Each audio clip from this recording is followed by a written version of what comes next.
seja o nome do Senhor Jesus. Toda honra, toda glória seja dado ao Deus do céu Todo-Poderoso. O Senhor exaltado no céu, o Senhor exaltado na terra. O seu nome é maravilhoso e a sua glória, Senhor, cobre a terra. Nós percebemos a sua misericórdia, Senhor, sobre nós, em nome de Jesus. Aleluia. Abra sua Bíblia, irmão. 1 Crônicas, capítulo 13.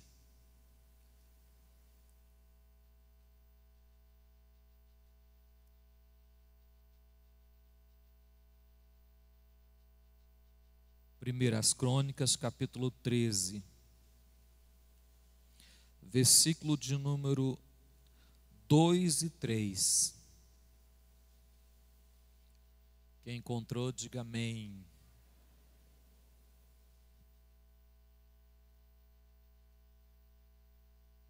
E disse Davi a toda a congregação de Israel: se bem vos parece, e que vem do Senhor nosso Deus, enviemos depressa mensageiros a todos aos nossos outros irmãos em todas as terras de Israel, e os sacerdotes e os levitas, com eles nas cidades, nos seus arrebaldes, para que ajuntemos conosco e tornemos a trazer para nós a arca do nosso Deus, porque não a buscamos nos dias de Saul. Amém? Podeis assentar, irmãos. Eu quero falar sobre presença de Deus, irmão. Presença de Deus. Amém? Amém, irmãos?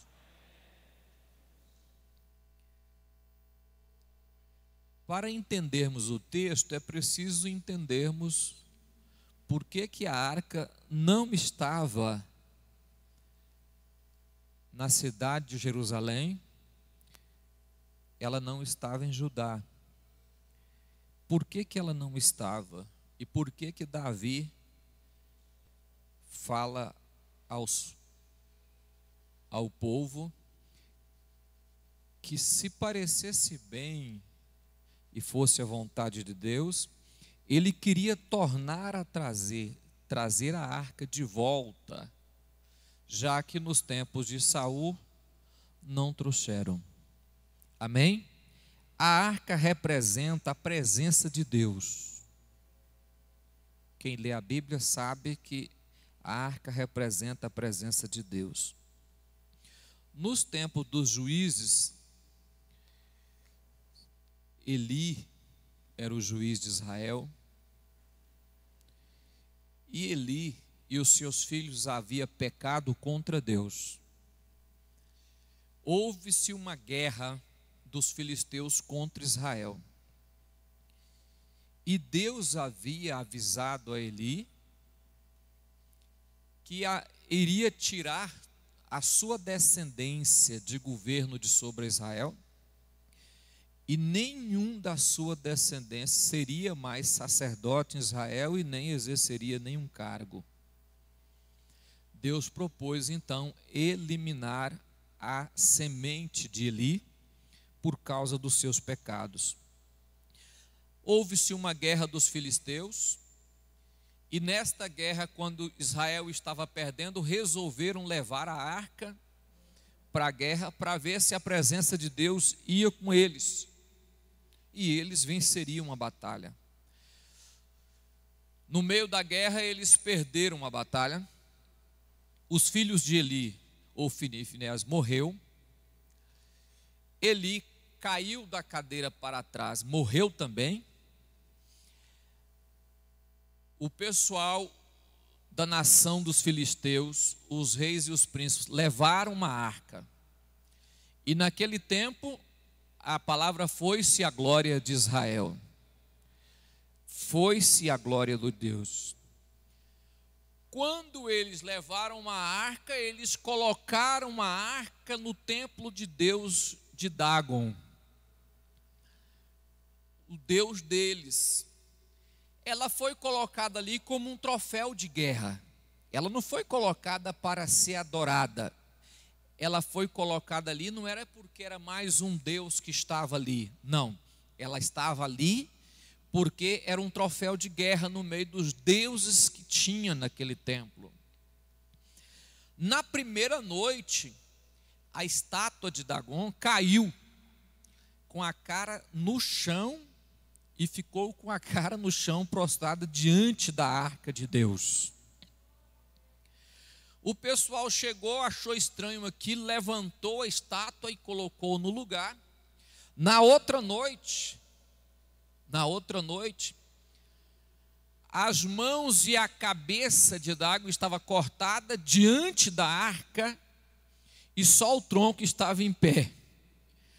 O povo ficou com medo daquilo e aquilo lhe trouxe um mal muito grande. E eles começaram a ficar preocupados com aquela questão agora. Agora já estava com 7 meses que a arca estava no campo ou nas terras filisteias. O que eles pensaram? Começou a haver uma maldição na terra dos filisteus. Os homens davam hemorroidas, que era picado por uma enxame, não vou falar enxame de abelha, por uma multidão de ratos que apareceu e começou a picar os homens, e os homens davam hemorroida nas partes íntimas. E começou a haver essa maldição reuniu então agora e falou: vamos começar a levar essa arca para outro lugar, para saber se realmente Deus de Israel está nos amaldiçoando. Tirou a arca de Asdod e levou para Gaza. Quando chegou com ela lá, o povo, os homens dali começaram a dar hemorroidas e a maldição pesou a mão. Saiu, foi para Gate. A maldição chegou em Gate, saiu, foi para Ecrom. A maldição chegou em Ecrom, saiu e foi para Asquelon. E quando chegou lá, a maldição também chegou ali. Aí o rei, o príncipe de Asquelon, que era 5 cidades, cada uma tinha um príncipe que governava, disse: vocês me trouxeram a maldição e está querendo matar todo o meu povo. Eles se reuniram, convocaram os sacerdotes, convocaram dos seus deuses, convocaram os adivinhos, os sábios, e disse: o que podemos fazer para tirar essa maldição de sobre nós? Presença de Deus. Presença de Deus não traz só bênção, igual muitos pensam. Presença de Deus em casa errada traz maldição. Presença de Deus em vida errada traz doença. Não cura, adoece. Não sara, adoece. Não prospera, empobrece. Não traz bênção, traz maldição. Muitos buscam uma presença de Deus sem se preocupar consigo mesmo. Levar a presença de Deus achando que ela vai trazer bênção, mas não respeitar essa presença, é a mesma coisa que trazer maldição para dentro da sua casa. O povo achou que era mais um Deus. Não, era o Senhor dos exércitos. O sacerdote adivinho diz: olha, vocês vão ter que fazer 5 ratos de ouro, 5 hemorroidas de ouro, colocar num cofre, colocar essa arca em cima de um carro, guiado por 2 vacas de bezerros novos, para que essa arca possa levar de volta à terra dos judeus, à terra de Israel, a arca, para que essas vacas conduzam essa arca de volta, para que a maldição saia de sobre vocês. Mas talvez seja assim só um casuísmo mesmo, e essas doenças aconteceram nesse tempo, mas não era essa questão de Deus, talvez era uma questão que não era Deus. Porque sempre haverá desculpas para quando a mão de Deus pesa, né? Quando a mão de Deus alcança, sempre você vai tentar arrumar uma desculpa para não ser aquilo. E ele disse: olha, pega os bezerros das vacas e marra em outro lugar, e solta as vacas. Se elas forem sozinhas para a terra de Israel, foi Deus quem estava amaldiçoando vocês. Se elas não for para a terra de Israel, porque elas estão de ubro cheio, elas vão procurar os bezerros. Se elas forem procurar os bezerros, é porque não era Deus. Se for esse Deus, ele vai guiar essas vacas de volta. Eles estavam testando o Deus de Israel, querendo só saber se realmente os acontecimentos eram de Deus. O sacerdote fala algo, irmãos, que me deixou interessante para você ver aqui. Só para você saber aí, 1 Samuel capítulo 6, versículo de número 5. 1 Samuel capítulo 6, verso 5, diz assim: fazei, pois, imagens das vossas hemorroidas, dos vossos ratos, que andam destruindo a terra, e dai glória a... Vocês vão ter que reconhecer que toda a glória pertence a Ele. Não vai adiantar só presente, não vai adiantar só sacrifício, vocês vão ter... Irmão, isso é sobrenatural. Israel já sabia disso, a nação filisteia não sabia disso e não queria admitir que o Deus de Israel era o Deus Todo-Poderoso, não queria admitir. E o sacerdote deles, guiados por Deus, disse: olha, vocês vão ter que mandar esse ouro para lá, mas vocês vão ter que dar glória ao Deus de Israel. Isso é magnífico. Não vai sair de sobre vós, olha bem, porventura aliviará sua mão de cima de vós, de cima dos vossos deuses e de cima da vossa terra. Faça isso, senão a mão de Deus não vai sair de cima de vocês, não vai sair de cima dos deuses de vocês, que não vale nada, e não vai sair de cima da vossa terra. Então vocês vão ter que mandar esse ouro, e ainda terá que dar glória ao Deus de Israel. Irmão, louvado seja o nome de Jesus. Sabe o que me chama a atenção aqui, irmão? Não é o Deus qualquer, não. Vocês vão ter que dizer que estão dando glória ao Deus de Israel.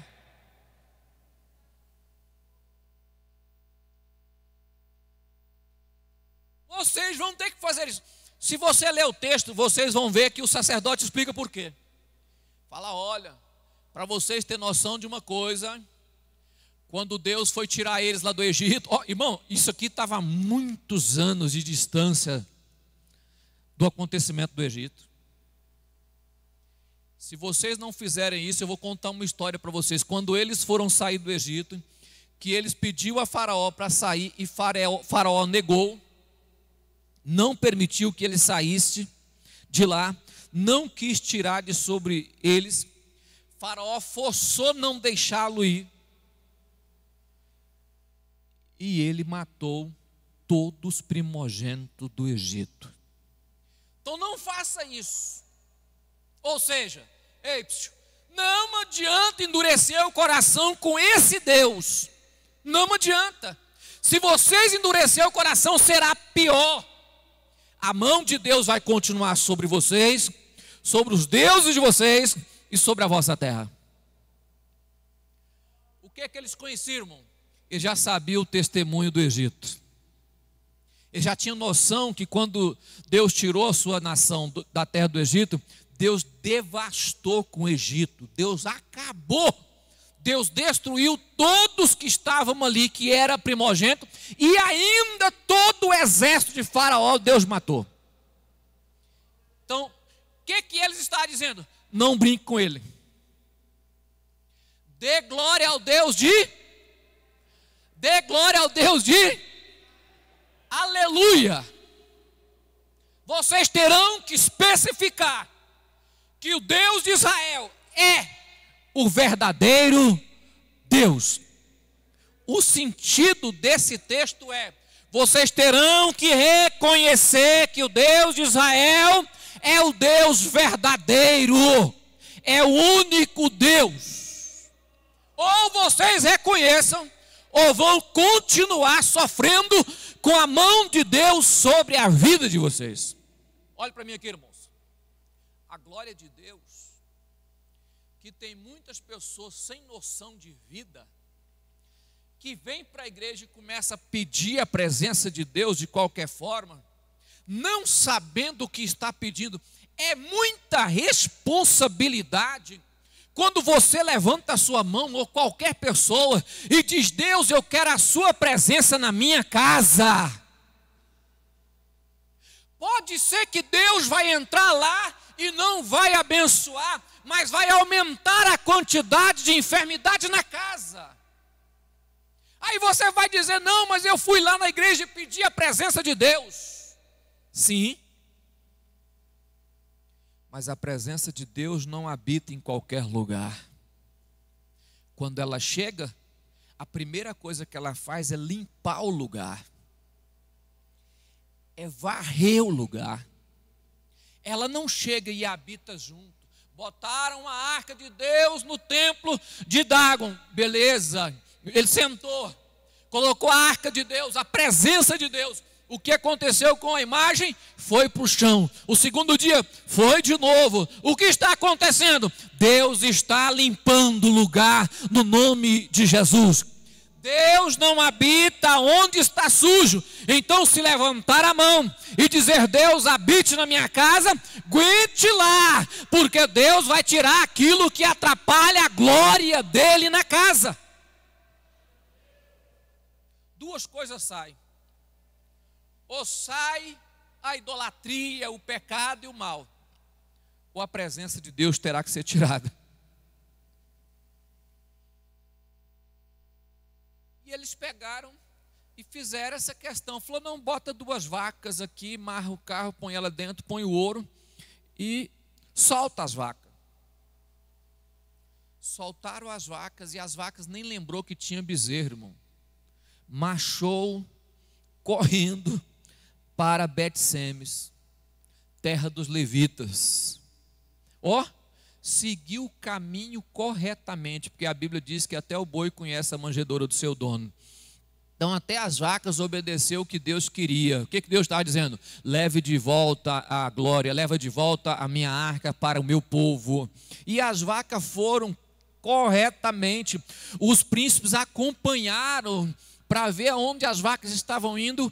Quando elas chegaram em Bet-Semes, o povo estava colhendo a lavoura, viu a arca de Deus, saiu todo mundo correndo, pegou as vacas, sacrificou as vacas, fez uma pedra, colocou o ouro em cima da pedra, colocou as vacas, ofereceu um sacrifício a Deus e adorou o nome de Jesus. Deixa eu falar uma questão para você aqui, irmão. O nosso Deus é Deus que se cuida sozinho. Nós não precisamos ficar levantando ou carregando, não. Pastor, tem alguém ali que está blasfemando contra Deus. Calma, o nosso Deus é Deus que se cuida sozinho. Alguém foi buscar a arca de Deus? Não, o próprio Deus, a própria presença de Deus trouxe de volta aquilo que Israel havia perdido, porque Deus é Deus, Ele cuida sozinho do que é dele. A arca ficou em Bet-Semes. Bet-Semes era uma cidade dos levitas. Porém, Deus tem coisa que você, olha, irmãos, tem coisa que só Deus sabe fazer. Não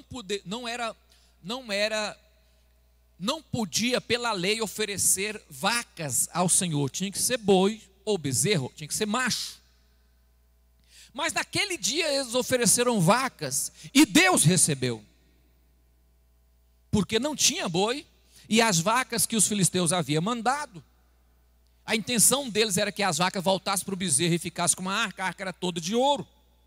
Só que as vacas levaram para a cidade e eles ofereceram, era contra a lei, mas um coração contrito, um coração quebrantado, Deus recebe o seu sacrifício. Deus não levou em conta a questão da lei, do sacrifício, mas levou em conta o coração do povo, a alegria de receber a arca de volta. Quando a arca estava ali, o povo de Bet-Semes cometeu um erro. Olhou dentro da arca. A curiosidade para ver o que tinha, certamente não tinha nunca olhado, porque só poderia olhar abaixo dos querubins que estavam em cima da arca, só o sumo sacerdote. Uma vez por ano, ele entrava no local santo do santo, oferecia o sacrifício, aspergia o sangue debaixo dos querubins, de onde Deus conversava com Moisés e com Arão. Mas o povo de Bet-Semes, por ser levita e não sacerdote, resolveu olhar com curiosidade dentro da arca. Morreu 50 mil pessoas. Aí você calcula o seguinte, irmão, mas 50 mil olharam de uma vez? Ou fizeram isso é eu pensando, né? Ou fizeram uma fila para olhar dentro da arca? Não. Se não fizeram uma fila e não morreu de uma vez, então o escritor errou. Também não. A questão é que a Bíblia não fala quantos anos a arca ficou ali. A arca ficou fora, ela ficou fora de Israel 7 meses, 1 ano. Depois ela foi para a terra de Bet-Semes e ficou ali muitos anos. Samuel chega a prever assim uns 20 anos a princípio, mas se você contar pela história, dá quase 100 anos que a arca fica fora de Israel antes de Davi levar. Porque passou o reinado de Saul, foi no tempo de Samuel, passou o reinado de Saul, passou parte do reinado de Davi. Depois que Davi vai reinar em Jerusalém, é que ele resolve levar a arca. Então ficou muitos anos por isso. Deixa eu falar uma coisa para você, irmão. Existem questões no reino que não cabe a muitos, mas a alguns. E tem pessoas que é tão curioso, que bota o bico aonde não é chamado e depois pergunta por que está sofrendo. A gente sofre muitas vezes por arrastar peso que não é nosso para nossas próprias costas. Talvez não pertence a nós. E uma das grandes questões que obreiro sofre com isso, porque existem pessoas que perdoam o pecado dos outros sem ser obreiro e sem ser chamado. Aí os outros confessam para ele e ele vai e assume o pecado do irmão e perdoa. Assume aquilo que não é dele e depois fica sofrendo e perguntando por que está sofrendo. Irmão, existem questões que você tem que ter pessoa certa para tratar. Não cabe a você. Tem questões aqui que eu não resolvo, eu levo ao meu pastor, não vou botar nas costas. É o que aconteceu com os levitas. Foi olhar aonde não deveria olhar. Morreu 50 mil. Foi fazer aquilo que não era de se fazer. E eles eram levitas. E eles eram de Israel. E eles trabalhavam. Foi escolhido para exercer no tabernáculo o ofício de ajudar o sacerdote. Mas morreram. Olhou aonde não deveria. Quis fazer aquilo que não era lícito de fazer. E isso acontece com muitas pessoas. Caminha com aquilo que não é seu. O que aconteceu? Quando eles perceberam que já tinha morrido muita gente, chamaram e enviou a arca de volta para outro lugar. E ela agora sai de Bet-Semes e vai para outra terra, a qual nós lemos aqui que Davi encontra. Davi encontra a arca de Deus em Kiriat Jeari. Ela estava na casa de um tal de Aminadab, e o povo elegeu seu filho para tomar conta dessa arca. Então, o filho de Aminadab, Eliezer, e tomou conta da arca por muitos anos. Ele não mexia na arca, ele não destampava a arca ficava coberta na casa de Abinadab, até que Davi assumiu o reinado. Davi assume o reinado em Hebrom, governa 7 anos, assume Jerusalém, e em Jerusalém ele reúne o povo,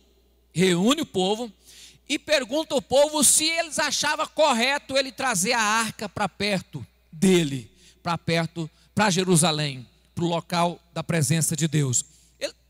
O povo achou correto, os príncipes acharam correto, os sacerdotes acharam correto, e ele então agora se programa para trazer a arca. Manda fazer um carro novo, chama bois novos e coloca na arca e manda buscar a arca lá em Kiriat Jearim. Manda buscar lá a arca. O pessoal vai, quem é escolhido para trazer a arca foi Aiô e Uzá, que vinha em cima da arca, trazendo, eles foram na casa de Abinadab, e foi guiando o carro para levar a arca. Tirou a arca do local que estava e foi guiando o carro. O que me chama a atenção no texto é, Davi fez um carro novo e bois novos para levar a arca. Olhe para mim aqui, irmão. Qual é o grande erro desse texto que Davi estava cometendo? O primeiro erro de Davi foi ele achar que ele tinha o direito e a escolha, porque consultou as pessoas, e ele achou que por consultar pessoas, ele tinha o direito de buscar a arca onde ele quisesse. A glória de Deus, a presença do Senhor, decide aonde vai ficar, e a quem vai ficar, e como vai ficar. Deus decide quem usar, aonde usar, como usar. Não é eu que decido se Deus deve usar o Pedro ou o João, ou deve ir para a casa do Manel ou não. Não, o próprio Deus decide isso. Davi achou por bem, foi lá e mandou fazer o carro e trouxe. Olhe para mim, irmão. Deus usa pessoas.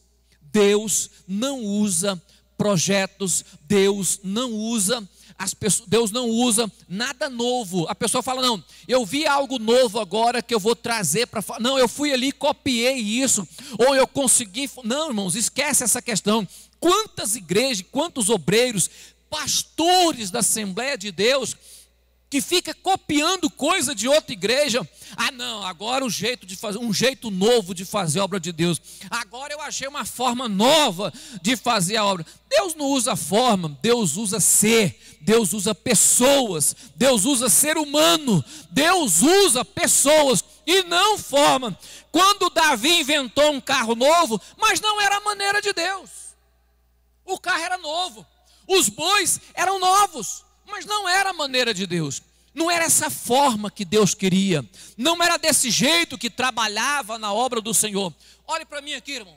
Enquanto as pessoas estão tentando descobrir a nova maneira de fazer a obra crescer, o Pai, o Filho e o Espírito Santo está dizendo: evangelizai, pregai a palavra, ide a todas as nações.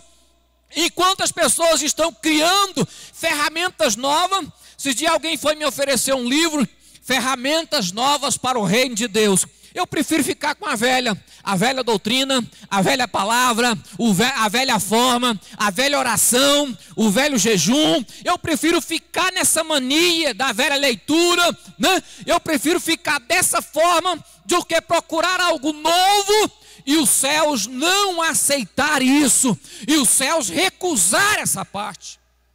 Aconteceu. O que aconteceu? A arca, os bois tropeçaram e a arca pendeu para cair, Uzá levou a mão de forma inocente. Deus abriu Uzá.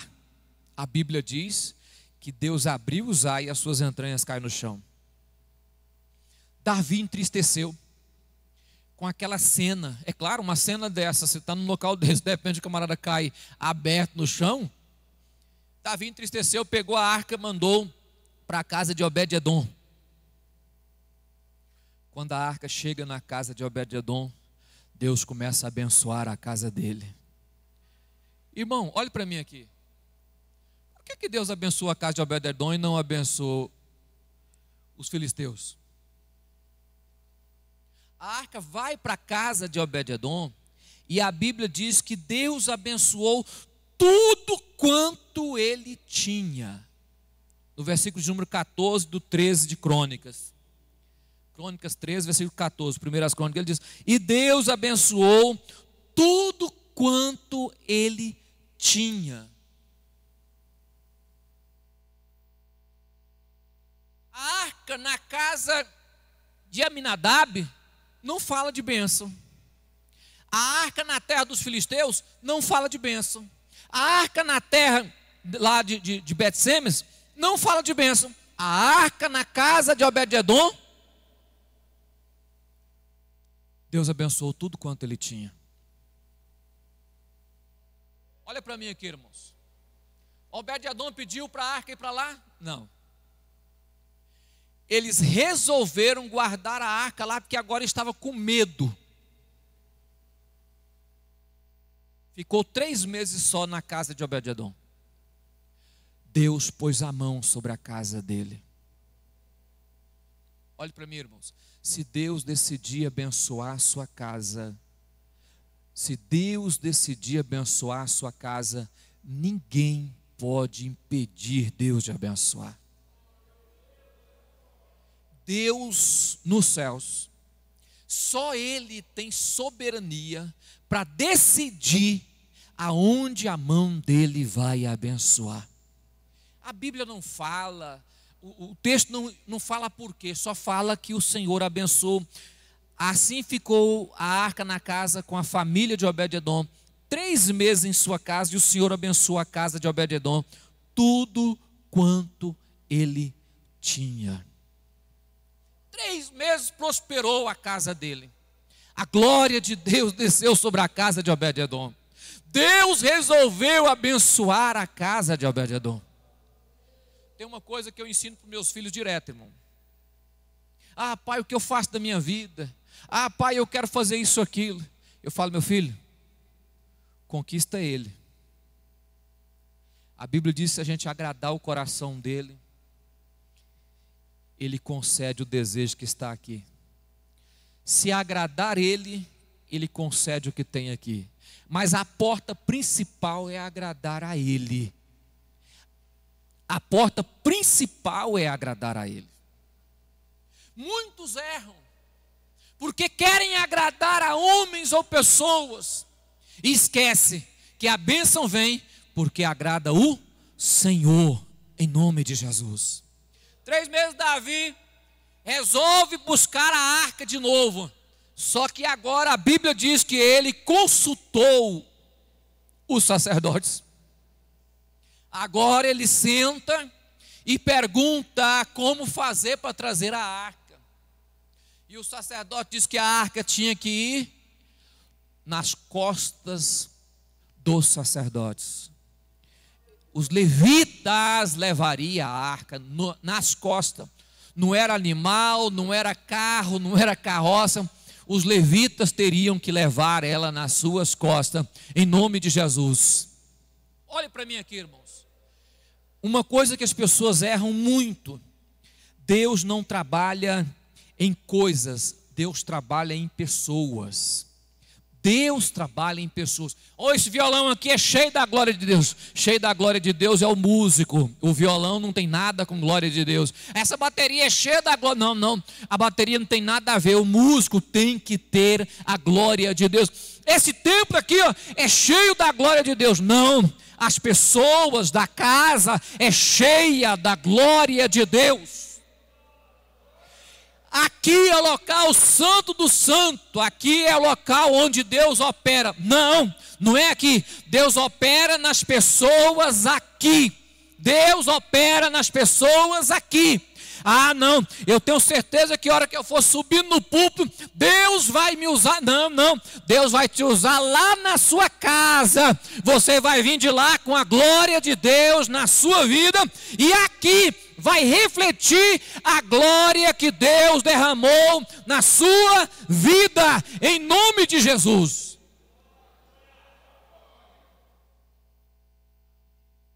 Então Deus usa pessoas. A glória de Deus é sobre pessoas. Deus vai usar quem? Deus vai usar você. Deus vai usar a sua vida. O instrumento para ser usado é você. O vaso para ser usado é você. Você que é o vaso de Deus. Você que é a pessoa que Deus vai usar.